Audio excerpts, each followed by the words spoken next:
This is the Commodities, Scrap Metal Recycling and Economic Report brought to you by Bentley Roll-Off Trailers, Gondola Trailers, and Roll-Off Truck Parts, June 5th, 2023. U.S. weekly raw steel production rose slightly to 1.737 million tons, a 77.2% steel mill utilization rate versus 81.1% last year. This was on continued slowing manufacturing. WTI crude oil price rose to $73.20 a barrel as of this morning. Prices fell 11% in May on the slow economy. OPEC Plus met yesterday, Sunday, and agreed to make more production cuts to support higher prices. The U.S. weekly oil rig count fell to 555, the lowest in 14 months on the U.S. and global economy slowing. The low count brings low production that supports higher prices.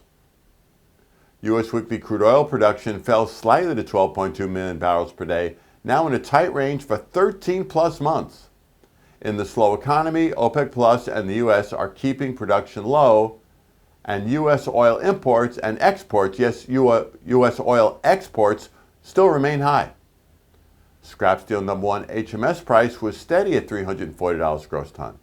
Many forecast prices will fall $25 gross ton or more this week. Hot rolled coil steel fell to $49.08 per hundredweight, which is $9.82 a ton on the slowing U.S. economy.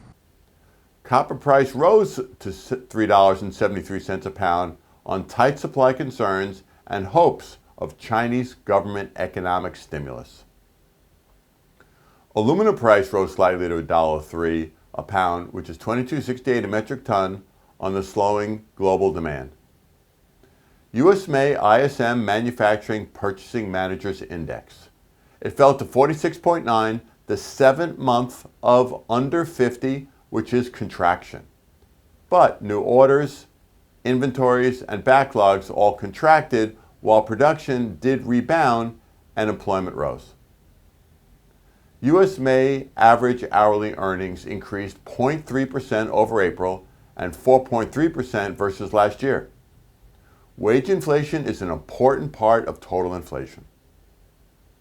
U.S. May new jobs, non-farm payroll. They rose to 339,000, well ahead of forecast. Professional services, government, and leisure rose the most. There was little change, though, in manufacturing, retail, mining, and financial services. U.S. May unemployment rate actually rose to 3.7%, the highest in 8 months.